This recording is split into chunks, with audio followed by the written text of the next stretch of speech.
आप सभी को जय मसीह की। आज का वचन है यूहन्ना 15 का 7 में। तो आप लोग वचन को ध्यान से सुनना, क्योंकि इस वीडियो में मैंने पूरे वीडियो में हर एक वचन परमेश्वर की बताऊंगी, और भी बहुत अच्छे से। तो अगर आप लोग को वचन पे विश्वास है तो कमेंट में आमीन लिखना। और पिता परमेश्वर आप सभी को वचन के द्वारा आशीष दे, और वीडियो को ज़रूर शेयर करना और चैनल को सब्सक्राइब कर लेना, ताकि हर रोज़ परमेश्वर के वचन को आपको जानने को और सुनने को मिले। और मैं आपसे विनती करती हूँ कि आप पूरा वीडियो को देखिएगा, क्योंकि जब तक आप पूरा वीडियो नहीं देखोगे, क्योंकि इस वीडियो में मैंने हर एक वचन को परमेश्वर के बताऊंगी, और आप लोग वचन पे विश्वास भी करिएगा। पिता परमेश्वर आप सभी को वचन के द्वारा आशीष देंगे, क्योंकि जब हम विश्वास करेंगे तभी हमारे जीवन में परमेश्वर की आशीष आएगी। क्योंकि परमेश्वर ने वचन में कहा है, यदि तुम मुझ में बने रहो और मेरा वचन तुम में बना रहे, तो जो चाहो मांगो और वह तुम्हारे लिए हो जाएगा। आमीन। तो आप अगर परमेश्वर से प्रेम करोगे और उनके वचन पे चलोगे, तो जो यीशु के नाम से मांगोगे आपके लिए वो हो जाएगा। तो आप प्रार्थना करिए कि हे पिता परमेश्वर, आपके वचन में लिखा गया है, तुम यदि तुम मुझ में बने रहो और मेरा वचन तुम में बना रहे, तो जो चाहो मांगो और वह तुम्हें मिल जाएगा। तो कहिए, पिता परमेश्वर, मैं आपसे मांगती हूँ, मेरे परिवार को हमें सलामत रखिए। जैसे आज तक संभाला है वैसे आगे भी संभालते रहिएगा। हर दुख कष्ट मुसीबत से बचा के रखिएगा, और हमारे जीवन में जो भी कमी घटी हो परमेश्वर पूरा करिए, क्योंकि देने वाले आप हो पिता परमेश्वर। मांगते हैं प्रभु जी, मैं यीशु मसीह के नाम से इस प्रार्थना को मांगती हूँ, आमीन। तो बिल्कुल आप लोग बहुत अच्छे से प्रार्थना करिएगा, परमेश्वर आपकी प्रार्थना को सुनेंगे। और इसलिए वचन के द्वारा करना चाहिए, क्योंकि वचन से ही हमें आशीष और हमें जो चाहिए सब मिलेगा। वचन से ही हमें मिलता, वचन में ही परमेश्वर ने कहा, इसलिए मेरे पिता की महिमा इसी से होती है। Hallelujah, hallelujah. परमेश्वर आप सभी को आशीष। देखो, यहाँ भी परमेश्वर ने वचन में कहा, यदि तुम मेरी आज्ञाओं को मानोगे तो मेरे प्रेम में बने रहोगे, जैसे कि मैंने अपने पिता की आज्ञाओं को माना है और उसमें उसके प्रेम में बना रहता हूँ। आज्ञा मतलब, अगर आप परमेश्वर के वचन को मानोगे तो आप परमेश्वर में बने रहोगे, आमीन। तो मैं आगे एक और वचन पढ़ती हूँ, आप लोग ध्यान से वचन को सुनिएगा और पूरा वीडियो देखिए, इसमें मैं हर एक वचन परमेश्वर के बताऊंगी। तो ये वचन है यूहन्ना 16 के 12 में, मुझे तुमसे और भी बहुत सी बातें कहनी है, परंतु अभी तुम उन्हें सह नहीं सकते हो, आमीन। तो बिल्कुल इसी प्रकार जैसे कि वचन के द्वारा मैं आपको समझाती हूँ, तो आप लोग वचन को ध्यान से सुनिएगा और समझिएगा। परमेश्वर आप सभी को वचन के द्वारा आशीष देंगे। जो चीज़ हमें चाहिए अगर तुरंत ना मिले, उसे समय पे परमेश्वर देते हैं। जब ठीक समय रहेगा तो परमेश्वर हमें ज़रूर देंगे। और देखो, ये वचन है यूहन्ना 16 का 23 में, उस दिन तुम मुझसे कुछ ना पूछोगे। मैं तुमसे सच सच कहता हूँ, यदि पिता से कुछ मांगो तो वह मेरे नाम से तुम्हें देगा। अब तक तुमने मेरे नाम से कुछ नहीं मांगा, मांगोगे तो पाओगे, ताकि तुम्हारा आनंद पूरा हो जाए। यस, आमीन। तो पिता परमेश्वर आप सभी को वचन के द्वारा आशीष दे और बहुतायत से आशीष दे। तो ये वचन है रोमियो 10 का 10 में। तो आप लोग इस वचन को ध्यान से सुनिएगा, क्योंकि धार्मिकता के लिए मन से विश्वास किया जाता और उद्धार के लिए मुंह से अंगीकार किया जाता है।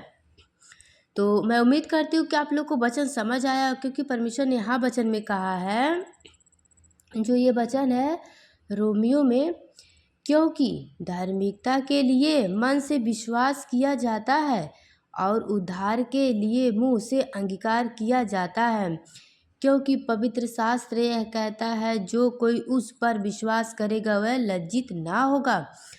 तो अगर आप परमेश्वर पे विश्वास करेंगे, उसके वचन पे चलेंगे, प्रभु में बने रहेंगे, तो आप कभी भी लज्जित नहीं होंगे।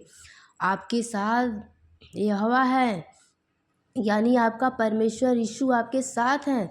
तो आप डरिएगा नहीं, पिता परमेश्वर पे विश्वास करिएगा। देने वाले यहोवा है और मांगने वाले हम हैं। परमेश्वर से मांगते रहिए, आपके जीवन में जो भी दुख कष्ट तकलीफ है सब प्रभु दूर करेंगे और जीवन को आनंद से भर देंगे। जब हम बहुत आनंदित रहे, प्रभु की गीत गा के स्तुति करके महिमा करें। हालेलुया। जो कोई प्रभु का नाम लेगा वह उद्धार पाएगा। जो कोई प्रभु का नाम लेगा वह उद्धार पाएगा। प्रभु के वचन में लिखा गया तो जरूर पूरा होगा, तो बस आपको विश्वास करना है। परमेश्वर आप सबको आशीष दे। देखो परमेश्वर ने यहाँ भी कहा है, हालेलुया, उसी रोमियो 10 के 17वें वचन है, अतः विश्वास सुनने से और सुनाना मसीह के वचन से होता है। परंतु मैं कहता हूँ, क्या उन्होंने नहीं सुना? सुना तो आवश्यक है, क्योंकि लिखा है, उनके स्वर सारी पृथ्वी पर और उनके वचन जगत की छोर तक पहुँचाए जाएंगे। यस, आमीन। तो ऐसा कहीं नहीं है, ऐसा कोई नहीं जिसके पास वचन को पहुंचाया ना जाए। परमेश्वर की आज्ञा से हर एक वचन को हर एक लोगों तक पहुंचाया जाता है।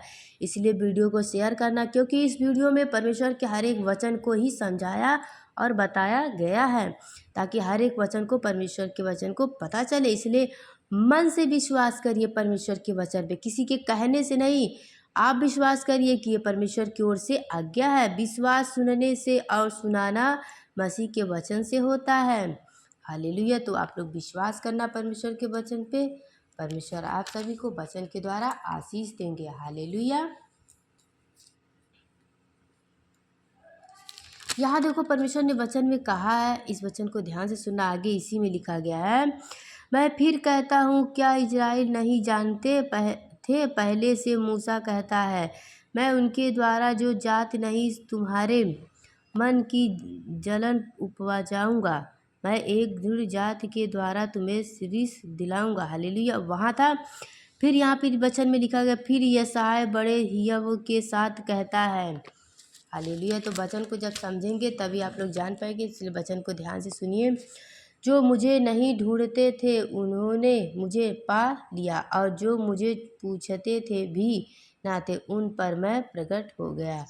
हालेलुया, आमीन। परमेश्वर वचन के द्वारा ऐसी आशीष। यहाँ एक वचन है, रोमियो 13 का 8वें वचन लिखा गया। तो इस वचन को ध्यान से सुनना आप लोग। आपस में प्रेम को छोड़ और किसी बात में की कर्जदार ना होना। परमेश्वर ने कहा है, आपस के प्रेम को छोड़ और किसी बात में किसी के कर्जदार ना होना, क्योंकि जो दूसरों से प्रेम रखता है उसी ने व्यवस्था पूरी की है। क्योंकि यह कि व्यभिचार ना करना। परमेश्वर ने कहा है, व्यभिचार ना करना, हत्या ना करना, चोरी ना करना, लालच ना करना, और इनको छोड़ और भी आज्ञा को तो जब का सारा इस बात में पाया जाता है। हालेलुया। परमेश्वर ने कहा है, अपने पड़ोसी से अपने समान प्रेम रखना। प्रेम पड़ोसी की बुराई नहीं करता है, इसलिए अपने पड़ोसी से प्रेम करिए, अपने भाइयों से प्रेम करिए। परमेश्वर ने कहा यहाँ वचन में बेविचार नहीं करना। तो मैंने कई बार बताया है, परमेश्वर ने मना किया, बेविचार नहीं करना चाहिए। तो इसलिए परमेश्वर की आज्ञाओं को मानिए।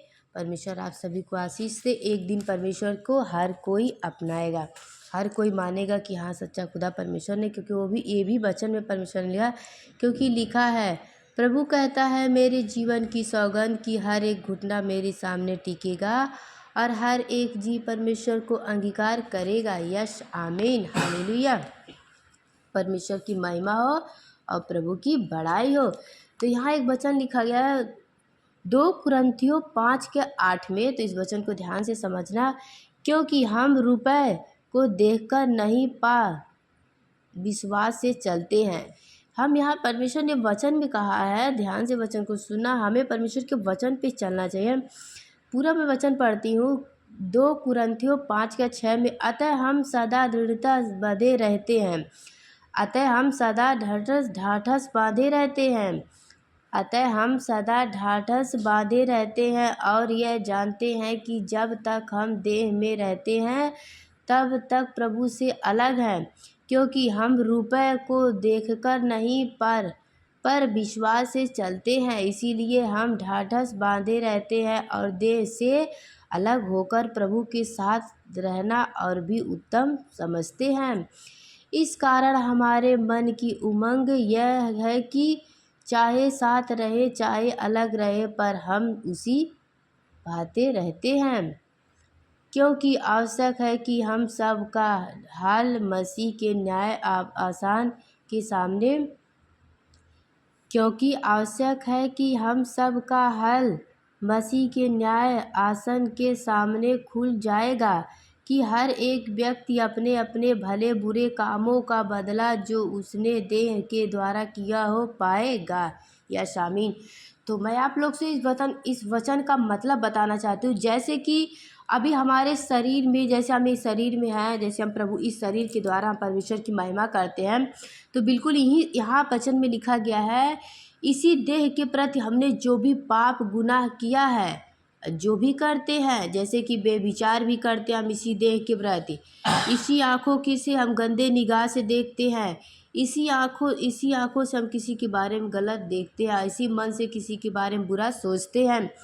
बेविचार से भी बचे रहिए, हत्या से, चोरी से, गंदे काम से, बुरे चीज़ों से, बुरी हरकतों से, हर एक चीज़ से बचे रहे, क्योंकि जब यहाँ वचन में भी लिखा है, जब परमेश्वर आएगा न्याय करेगा तो उसके हर भले और बुरे कामों के बदला जो उसने देह के प्रति किया है तब हमें देगा, क्योंकि हमने जो देह के प्रति भले या बुरे काम किए हैं हमें उसी के द्वारा न्याय करेगा परमेश्वर। और जो सच्चाई से, ईमानदारी से, पवित्रताई से रहते हैं जीवन भर, ऐसा नहीं है कि आज हम पवित्रताई से कल बुरे थे, या आज हम बुरे हैं तो कल अच्छे आ जाए, नहीं, शुरू से लेकर अंत तक जितने आप गुनाह पाप किए रहोगे सबका न्याय परमेश्वर करेगा। तो इसलिए आप लोग विश्वास से रहिए और परमेश्वर से बने रहिए। और अगर कोई गलत काम किया भी हो, करता भी हो, तो छोड़ दे परमेश्वर, क्योंकि यीशु मसीह में जो आ जाते हैं उनका नया जीवन हो जाता है। और प्रभु में बने रहिए, परमेश्वर के वचन पे चलिए, और जो भी गुनाह हो परमेश्वर से माफ़ी मांगिए, फिर दोबारा वो गुनाह ना करना, क्योंकि परमेश्वर ने वचन में कहते, जा तू फिर पाप मत करना। जब प्रभु आपको क्षमा एक बार कर दे फिर दोबारा उस पाप को मत करना, परमेश्वर ने वचन में कहा है। तो आप लोग विश्वास करिए परमेश्वर के वचन पे। हालेलुया। तो मैं आगे एक और वचन पढ़ते, उसे ध्यान से आप लोग वचन को सुनिएगा, वचन के द्वारा परमेश्वर आशीष दे। ये वचन है 2 कुरिन्थियों 12:9 में वचन लिखा गया है, पर उसने मुझसे कहा मेरा अनुग्रह तेरे लिए बहुत है। पर उसने मुझसे कहा मेरा अनुग्रह तेरे लिए बहुत है, क्योंकि मेरी सामर्थ्य निर्बलता में सिद्ध होती है। इसीलिए मैं बड़े आनंद से अपनी निर्बलताओं पर घमंड करूँगा कि मसीह की सामर्थ्य मुझ पर छाया करती रहती है। इस कारण मैं मसीह के लिए निर्बलताओं में और अनादाओं में और दरिद्रता में और उपद्रवों में और संकटों में प्रसन्न हूँ, क्योंकि जब मैं निर्बल होता हूँ तब बलवंत होता हूँ। जब हमारे साथ परमेश्वर रहते हैं हम सदा रहते हैं। तो पिता परमेश्वर हमसे जो गुनाह हुआ हो आगे उसे क्षमा करे। पिता परमेश्वर हमें जो हमने गलती अनजान में किया हो, परमेश्वर हम सबके गुनाहों को क्षमा करे आगे हम, ताकि और गलती ना करें। प्रभु हम सबको बुराइयों से बचा के रखे। परमेश्वर से प्रार्थना करिए, पिता परमेश्वर मेरे मन को और हमें, हमारे आँखों को, हमारे हाथों को हर बुरे काम से बचा के रखे। हम वही करें जो हमारा परमेश्वर चाहे। इसलिए आप लोग बुराई से बचे रहिए और परमेश्वर के कामों में सदा बने रहिए। परमेश्वर आप सबको आशीष दे। क्या मैं एक और वचन पढ़ते, इसे ध्यान से वचन को सुनना। गलातियों 1 वचन है जो इसे ध्यान से समझना है। देखो, पौलुस की जो ने मनुष्य की ओर से और ना मनुष्य के द्वारा, वरन यीशु मसीह और परमेश्वर पिता के द्वारा जिसने उसको मरे हुए में से जिलाया प्रेरित है, और सारे भाइयों की ओर से जो मेरे साथ हैं, गलातियों की कलीसियाओं के नाम। हालेलुया। मैं आगे वचन पढ़ते से ध्यान दें।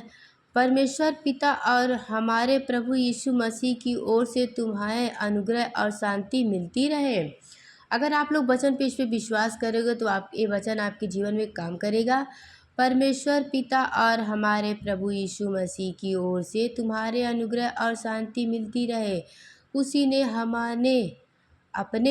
उसी ने अपने आप को हमारे पापों के लिए दे दिया, ताकि हमारे परमेश्वर और पिता की इच्छा के अनुसार हमें इस वर्तमान बुरे संसार से छुड़ाए। उसकी स्तुति और बड़ाई युग युग होती रहे। यश आमीन।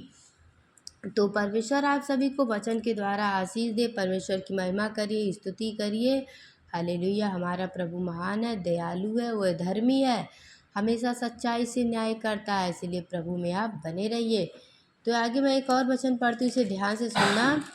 आप लोग को वचन के द्वारा ही आशीष मिलेगा। ये वचन है गलातियों 3:10 में। इसीलिए जितने लोग व्यस्त के कामों पर भरोसा रखते हैं, परमेश्वर ने यहाँ वचन में कहा है, इसीलिए जितने लोग व्यर्थ के कामों पर भरोसा रखते हैं वे सब श्राप के अधीन हो, क्योंकि लिखा है, जो कोई व्यवस्था की पुस्तक में लिखी हुई सब बातों के करने में रिश्ती नहीं रखता वह शापित है। पर यह बात प्रकट है कि व्यवस्था के द्वारा परमेश्वर के यह कोई धर्मी नहीं ठहरता, क्योंकि धर्मी जन विश्वास से जीवित रहेगा, पर व्यवस्था का विश्वास से कोई संबंध नहीं, क्योंकि जो उनको मानेगा वह उनके कारण जीवित रहेगा। मसीह ने जो हमारे लिए श्रापित बना हमें मोल लेकर व्यवस्था के शाप से छुड़ाया, क्योंकि लिखा है, जो कोई काट पर लटकाया जाता वह श्रापित है। हालेलुया। इसीलिए हुआ कि अब्राहम की आशीष मसीह यीशु में अन्य जातियों तक पहुँचे, और हम विश्वास के द्वारा उस आत्मा के प्राप्त करें जिसकी प्रतिज्ञा हुई है। यश आमीन। तो भाई लोग, आप लोग वचन को समझ आ रहा होगा। परमेश्वर आप सभी को वचन के द्वारा आशीष दे। मैं एक और यहाँ वचन पढ़ती हूँ, इसे ध्यान से आप लोग वचन को सुनिएगा। इस वचन के द्वारा परमेश्वर आप सबको आशीष दे। तो ये वचन है गलातियों 3:24 में। इसीलिए व्यवस्था मसीह तक पहुँचने के लिए हमारी शिक्षा हुई कि हम विश्वास से धर्मी ठहरे, परंतु जब विश्वास आ चुका तो हम अब शिक्षा के अधीन ना रहे, क्योंकि तुम सब उस मसीह के द्वारा जो मसीह यीशु पर है परमेश्वर की संतान हो। और तुम में से जितनों ने मसीह में बपतिस्मा लिया है उन्होंने मसीह को पहन लिया है। अब ना कोई यहूदी रहा और ना यूनी, ना कोई दास, ना कोई स्वामी, ना कोई नर ना नारी, क्योंकि तुम सब मसीह यीशु में एक हो। और यदि तुम मसीह के हो तो अब्राहम के वंश और प्रतिज्ञा के अनुसार वारिस भी हो। आमीन। तो यहाँ परमेश्वर ने कहा है, जब आपने बपतिस्मा ले लेते हो, प्रभु में बने हो जाते हो, तो यहाँ ना कोई राजा, ना कोई नारी, ना कोई अमीर, ना कोई गरीब और ना कोई महान होता है, सब एक समान हो जाते हैं। तो इसलिए आप लोग परमेश्वर पे विश्वास करिएगा, प्रभु के वचन पे। और जितने भाई बहन मसीह लोग हैं विश्वासी, वो लोग परमेश्वर के वचन को ज़्यादा लोगों तक शेयर करिए, ताकि हर कोई वचन को जान सके।